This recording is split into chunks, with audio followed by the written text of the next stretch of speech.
What's going on, YouTube? FXDLS Brooklyn is back in the building, and this is one that has been requested a lot. A lot of people do ask the question, knowing that I do ride both of these bikes, both of these models, as well as my hot rod FXDLS. And a lot of times the questions that I'm getting either in the comment section or just DMs through Instagram is folks who are in the situation where maybe they're coming off of a Sportster, coming off of something else, and they are having to decide if they're going to go and throw down some money on an FXR or if they're going to throw down some money on the FXDX. These are probably in the year of 2022 in performance Harley Davidson culture, the two top cool guy bikes right now. It's either an FXDX or it's an FXR.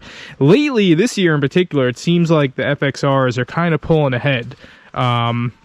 Seeing these going for a lot more money and seeing these kind of becoming maybe a little bit more sought after. So let's break it down. Let's talk about both. And before we get too into this, what I will say is I am by no means a know-it-all, not even close on both of these bikes. I'm somebody that puts a lot of miles on these bikes, but in terms of telling you every single tech spec and what year they changed this and that, I'm not that guy. So what I will say is the comment section on these videos is always really fruitful and always really helpful for me. I always wind up learning something new. So again, if this is a video that is useful for you, if you are in the situation where you're trying to decide between these two bikes, like I said, just take a little breeze through the comment section, because more often than not, you're gonna have multiple people there that are that know more than I do about these bikes and could give you some good tech specs or some good things to know besides what I tell you here. All right, so these two bikes, right? The FXR, I've been riding this one for 2 years now, over 2 years, right?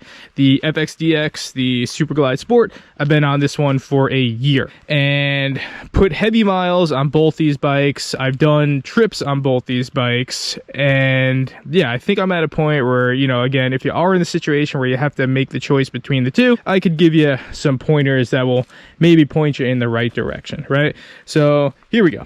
What's the key differences of these bikes? Well, the first biggest one, the elephant in the room, is we're talking about two completely different frames, right? You got the FXR frame with that beautiful triangle cutout, and then you got the FXDX frame, the early Dyna frame, which, you know, we're talking both have exposed shocks, you know, we're talking definitely some similarities, but at the end of the day, you know, your FXR frame, smaller, tighter frame, right? Smaller tank, right, as opposed to the DX tank. Both have the 39 millimeter front ends, right? And obviously huge differences in the drivetrains, right? We're talking the FXR, we're running an Evo drivetrain, so that's an 80-inch Evo engine, as opposed to what's in this DX, which is an 88 twin cam, right? So obviously the Dyna FXDX, you know, you're going to have a better transmission stock, you're going to have more power stock, and, you know, it's pretty two very different rides just in terms of where the power band is at. Again, we're comparing an Evo to a twin cam, which are two very different beasts. So both have 5 gears, right? What I will tell you is, like, if we break it down, first and foremost, reliability. Out the box, what I would say is, if you go down on if you buy an FXDX, the Dyna Super Glide Sport, out the box, I think it's just going to be a more reliable bike, and you're going to have to probably do significantly less to it just to get it up and running, assuming you're going to do heavy miles. Whereas if you do buy a FXR, unless you're buying one that is like a masterpiece, someone's build that they put a lot of time and effort into, assuming they got out all the bugs, obviously you're going to be laying down a lot more money.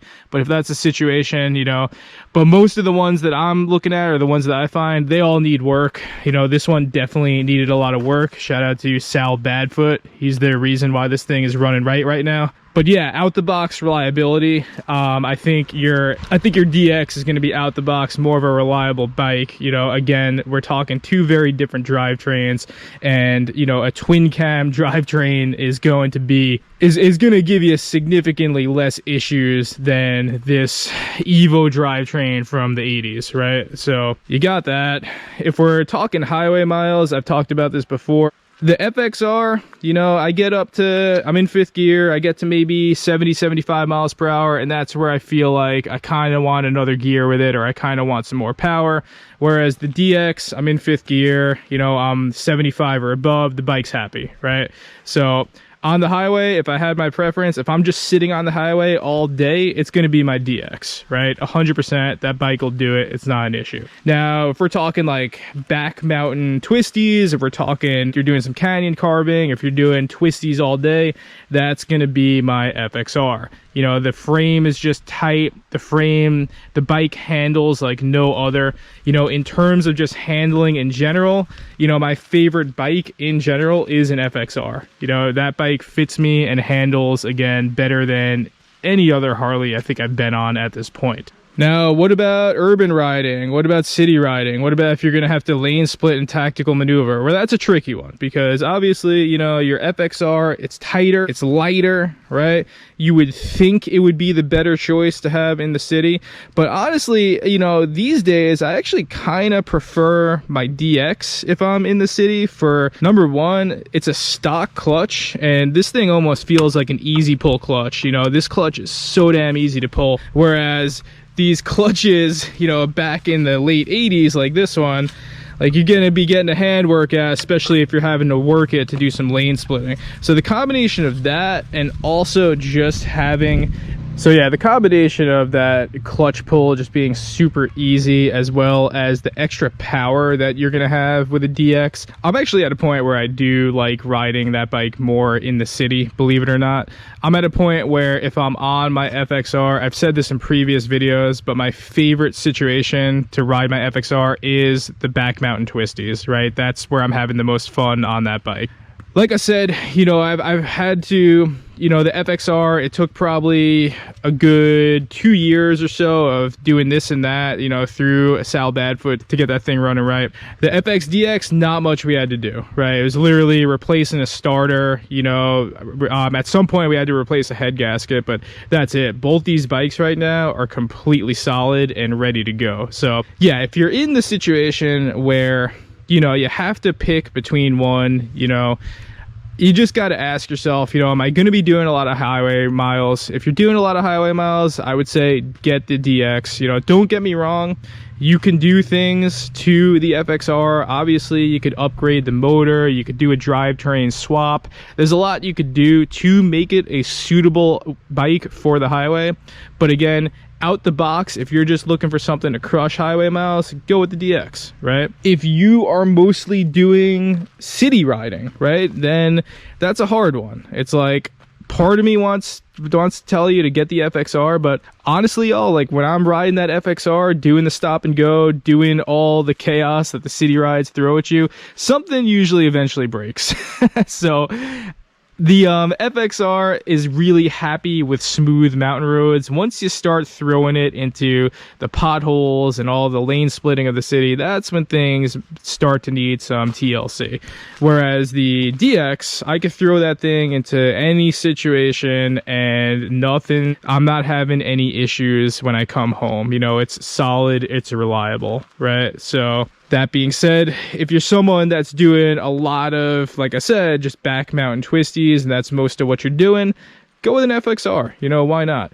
But the disclaimer will be, you know, between the two bikes in terms of what's going to need more probably regular maintenance is 100% going to be an FXR, right? So if you like wrenching, if you have the experience of wrenching on bikes and like that's something that you enjoy or that's something that you don't mind doing, then go ahead and get the FXR, man. But if you want something, you know, for reliability that you're not going to have to worry about wrenching on here or there as much as say this old FXR, then maybe you want to think about going the DX route if that's what you want to do. Either way you go, let's look at the perspective of the dilemma. If your biggest problem right now is deciding between these two bikes, you're doing pretty good. So congratulations to you. That's a great problem to have. And either way you go, you can't go wrong because they're both good bikes. And at the end of the day, if you buy a DX or you buy an FXR, at this point in the year of 2022 or 2023, if I drop it that far away, they're both old bikes. So I would make the assumption when you do buy them, they're going to need some sort of work. They're going to need some sort of TLC to get them running right. So at the end of the day, you know, you kind of just have to go with your heart on it. And if you're someone where you always want an FXR and that's your dream bike and that's your dream build, I don't think you should let the fact that, yeah, you're going to have to do some maintenance, you're going to have to replace some stuff, stop you from getting the bike. You know, I'm just being real with you, and I'm just saying, like, in regards of comparing the two bikes, the FXR is definitely going to need a lot more TLC to get it running right than a standard FXDX is. Assuming you're not buying an FXDX from somebody that has been abusing it, or it's, you know, a stunt bike or something, right? That's kind of my thoughts in a nutshell. I didn't get into, I didn't nerd out with you on tech specs of the bikes. I was more just trying to tell you my overall experience as a rider. But yeah, there's a lot of other little things you might want to consider if you are buying the two bikes. But like I said, the overarching situation is they're both two of the best Harley Davidsons ever made in my book. So either way you go, you're getting yourself a good bike, and congratulations to you. So yeah, this video could probably go on another 30 minutes. There's a lot of other things I'm probably forgetting to talk about. So in the comment section, I know I'm missing some stuff. Let me know what I'm missing. And, you know, if you have any other specific questions, do let me know. You know, like I said, I have put a lot of miles on both these bikes. You can see they're both set up for Leather Pros. I run bags on both of them on and off, as well as detachable sissy bars. So they're both set up to do bike trips. And like I said, these are the two bikes, as well as obviously my FX DLS, that I don't see myself ever letting go of. So right now I kind of have the trifecta of cool guy Harley Davidson. So I'm in my happy place right now, and I hope this could be helpful in helping you make the right decision. So like I said, if there's any other questions, let me know in the comment section. Either myself or someone who's watching this, I'm sure, could provide some light at the end of the tunnel. And yeah, man, as always, stay safe, stay low, outride your demons, ride FXDXs, ride FXRs, and on that, FXDLS Brooklyn is out.